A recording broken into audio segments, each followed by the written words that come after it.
జై సద్గురు బ్రహ్మరాజుకి జై. శ్రీ అచలానంద సంపూర్ణాంబ సమేత శ్రీ పరిపూర్ణానంద ఎర్రగుంట సుందరరామయార్య రాజయోగి సద్గురు బ్రహ్మరాజుకి జై. శ్రీ అభయానంద చిట్టేటి కోదండరామయ్య తండ్రికి జై. శ్రీకృష్ణ దేశికేంద్రుల వారిచే విరచితంబైన క్షరాక్షరోపాధి ద్వయదోష రహిత పరమతత్వ కందపద్యములు 193, 194.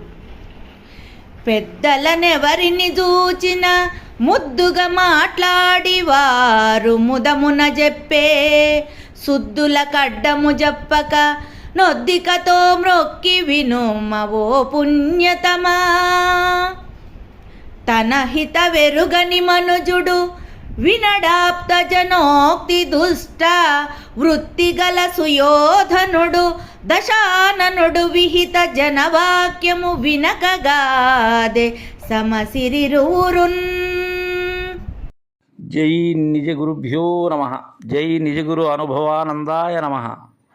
శ్రీమద్భాగవత కృష్ణ దేశికేంద్ర ప్రభుస్వాముల వారిచే విరచితమైనటువంటి కంద పద్యములలో 193, 194 కంద పద్యములను ఈరోజు ముచ్చటించుకుంటూ ఉన్నాం. చక్కని నీతిని తెలియజేస్తూ ఉన్నారు కృష్ణ ప్రభువులు. నాయన శిష్య, నువ్వు ఎలా ఉండాలనో చెప్తాను నాయన.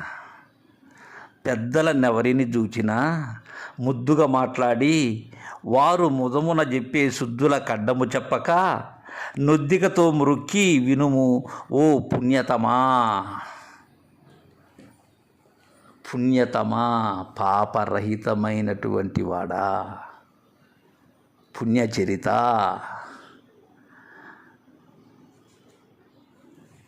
పుణ్యమున చరించేటువంటి వాడా,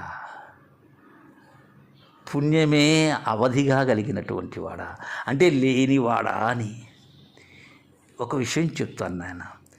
పెద్దలను ఎవరిని చూచినా, అచల పరిపూర్ణ సాంప్రదాయకమైనటువంటి పెద్దలు నిజ గురోత్తములు ఎవరైతే ఉన్నారో వారిని ఎవరిని చూసినప్పటికీ కూడా, ఇక్కడ వయసుతో సంబంధం లేదు నాయన, ఎవరైతే ఉన్న పరిపూర్ణమును చూసినటువంటి అశరీరులు ఎవరైతే ఉన్నారో, అహంరహితులు ఎవరైతే ఉన్నారో, అలాంటి వారిని ఎవరిని దర్శించినా సరే ముద్దుగా మాట్లాడి వారితో ఒద్దికగా మాట్లాడు శిష్య.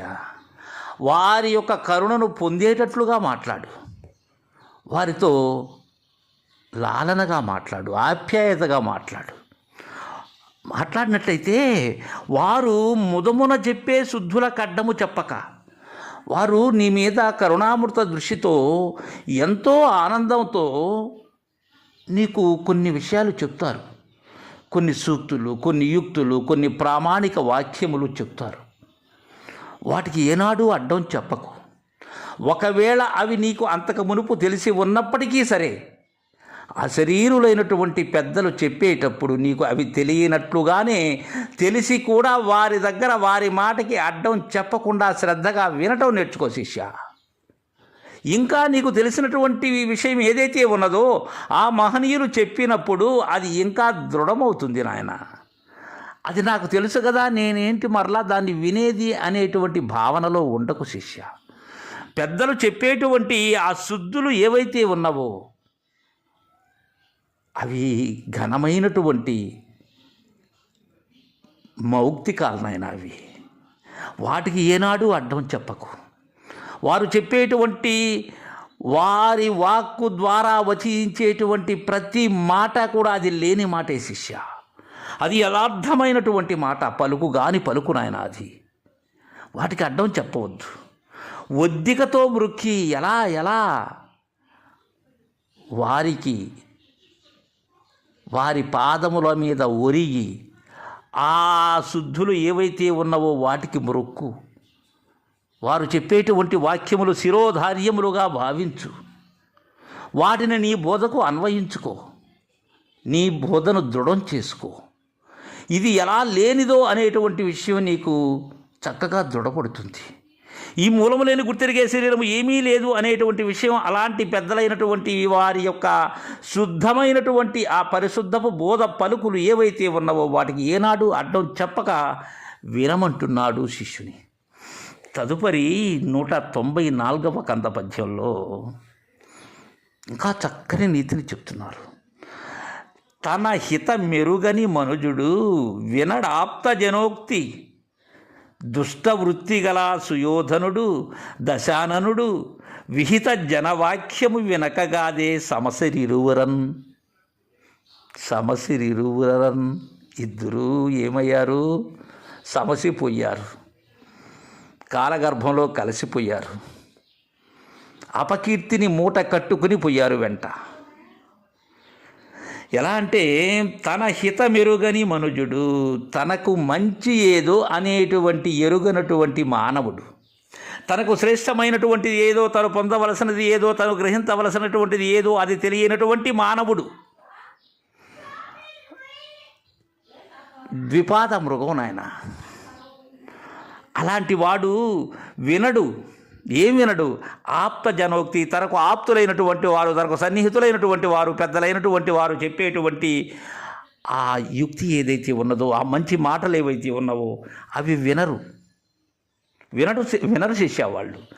ఆప్తులు కానీ ఎవ్వరు చెప్పిన మాట కూడా లక్ష్య పెట్టరు నాయన వాళ్ళు. ఎందుకని? వారి యొక్క మంచి ఏదో అది తెలియనటువంటి దుష్ట మానవుడు నాయన వారు. కావుననే చెప్తున్నారు దుష్ట వృత్తి గల సుయోధనుడు. సుయోధనుని యొక్క వృత్తి ఎలాంటిది? సుయోధను నైజం ఎలాంటిది? దుష్ట స్వభావము. కావుననే చివరికి కృష్ణ రాయభారములో 5 ఊర్లైనా ఇస్తే చాలన్నప్పటికీ కూడా తన దాయాదులైనటువంటి పాండవులకు 5 ఊళ్ళు కాదు కదా, సూది మోపినంత నేల కూడా ఇవ్వననేటువంటి దుష్ట స్వభావం కలిగినటువంటి వాడు. కుల సతిని నిండు సభలో ఒలిపించినేదానికి ప్రయత్నించినటువంటి వాడు. లక్కా గృహంలో పాండవులను తుదముట్టించేందుకు ప్రయత్నించిన వాడు. విషాన్నాన్ని భీమసేనునకు తినిపించేందుకు వెనుకాడని వాడు. మాయా జూదంలో తన యొక్క మేనమామ ద్వారా వారి యొక్క సర్వ సిరి సంపదలను, రాజ్యమును అపహరించినవాడు. అలాంటి దుష్ట స్వభావం కలిగినటువంటి వాడు నాయన. చెప్పారు, చాలామంది చెప్పారు, ఆప్తులైనటువంటి వారు. ద్రోణాచార్యుడు, భీష్ముడు, కృపాచార్యుడు, విదురుడు అందరూ చెప్పారు. చివరకు ద్వాపర యుగనాథుడైనటువంటి కృష్ణుడే రాయభారిగా వచ్చి జరగబోయేటువంటి అనార్థాన్ని ముందుగా తెలియజేసినప్పటికీ వినలేదు శిష్య సుయోధనుడు. అదే విధముగా దశాననుడు, దశకంఠుడైనటువంటి రావణాసురుడు విన్నాడా? తన సోదరి అయినటువంటి శూర్పణఖ ముక్కు చెవులు కోశారనేటువంటి ఆ కారణంగా శూర్పణఖ చేసినటువంటి అక్కడ ఆమె తప్పిదాన్ని గుర్తెరగకుండా రామలక్ష్మణులు లేని సందర్భంలో సీతని అపహరించాడు. తదుపరి చెప్పారు అందరూ కూడా. తన పత్ని అయినటువంటి మండోదరి చెప్పింది. చివరకు అజ్ఞాని అయినటువంటి కుంభకర్ణుడు చెప్పాడు. సోదరుడైనటువంటి విభీషణుడు చెప్పాడు. అందరూ చెప్పినా కానీ చెవికి ఎక్కలేదు. ఎందుకని? వారి దుష్ట వృత్తి కారణం శిష్య. విహిత జన వాక్యము వినకగాదే, విహితులైనటువంటి వారి యొక్క మాటలు వినక కదా శిష్య వారిరువురు కూడా సమసిపోయినది. కావున హిత మెరుగనటువంటి వారు, మంచి తెలియనటువంటి వారు, మంచిని గ్రహించలేనటువంటి వారు, నిజాన్ని నిర్ధారణ చేసుకోలేనటువంటి వారు, నిజ గురు పాద చరణముల దరి చేరనటువంటి వారికి ఎవరు ఎంత చెప్పినా వినరు అని మనకు కృష్ణప్రభు దేశికేంద్రుల వారు ఈ కంతపద్యం ద్వారా చక్కగా తెలియజేశారు. జై గురుదేవా.